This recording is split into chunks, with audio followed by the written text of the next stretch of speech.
Hi friends, welcome back to my channel. இன்றைக்கி இந்த வீடியோவில் என்ன பார்க்க போகிறோன்னு பார்த்தீங்கன்னா, ஈவினிங் டைம் ஸ்நாக்ஸாக பார்க்க போகிறோம். ஸோ இந்த மாதிரி நீங்கள் செஞ்சு கொடுத்தீங்கன்னா உங்கள் குழந்தைங்க ரொம்பவுமே விரும்பி சாப்பிடுவாங்க. என்னோடய பொண்ணுக்கு பார்த்தீங்கன்னா 1.5 வயசு தான் ஆச்சு. ஸோ அவங்களுக்காக நான் ஸ்பெஷலாக தான் இன்றைக்கி பண்ண போகிறேன். ஸோ ஃபர்ஸ்ட்டு வந்து சப்பாத்தி சுட்டு வச்சுக்கோங்க. கோதுமை மாவு வச்சு ஒரு 10 சப்பாத்தி ரெடி பண்ணி வச்சுக்கோங்க.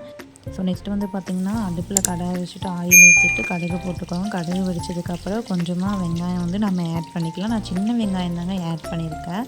ஒரு 10 வெங்காயம் எடுத்து பொடி பொடியாக நறுக்கி ஆட் பண்ணிக்கலாம். நம்ம லைட்டாக வெங்காயம் போட்டாலே போதுங்க, நிறையெல்லாம் போட தேவையில்லை. இப்போ வந்து தக்காளி வந்து பார்த்திங்கன்னா ஒரு ஃபுல் சைஸ் இல்லாமல் ஆஃப் சைஸ் தக்காளி எடுத்திங்கனாலே போதும். இல்லை ஸ்மால் சைஸ் தக்காளி எடுத்துக்கோங்க. ரொம்ப போட்டிங்கன்னா புளிக்கும், அதனால தான். சரி, இப்போ வந்துட்டு பாப்பா என்ன பண்ணுறாங்கன்னு பார்க்கலாம். பாப்பா வந்துட்டு பார்த்திங்கன்னா டிவி பார்த்துட்ருக்காங்க.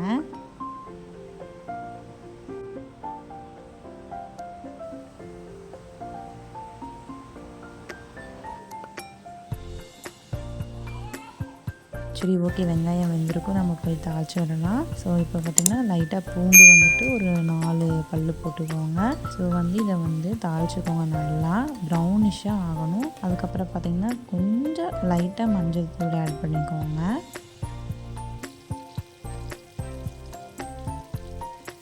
ஸோ இப்போ வந்து மிளகாய்த்தூள் வந்து நான் கொஞ்சமாக தான் ஆட் பண்ணிக்கிறேன். ஏன்னா குழந்தைக்கு கொடுக்கறனால கொஞ்சமாக தான் காரம் கொடுக்கணும், அதனால தான். உங்களுக்கு வேணுங்கிற அளவுக்கு மிளகாய்த்தூள் சேர்த்திக்கலாம். நல்லா இந்த மாதிரி பச்சை வாசனையெல்லாம் போனதுக்கப்புறம் ஒரு 3 எக்கு எடுத்துக்கோங்க. எடுத்து ஆட் பண்ணிக்கோங்க. ஸோ ஆட் பண்ணிவிட்டு நல்லா தாளிச்சிக்கலாம். எக்கு நல்லா ஃப்ரை ஆனதுக்கப்புறம் சப்பாத்தி மிக்ஸ் பண்ணால் தான் நல்லாயிருக்கும். ஒருவேளை ஹாஃப் பாயில்லையே மிக்ஸ் பண்ணிங்கன்னா அது ஒரு மாதிரி சப்பாத்தி வந்து கொலன்னு ஆயிரும். ஸோ நல்லா இருக்காது டேஸ்ட்டு.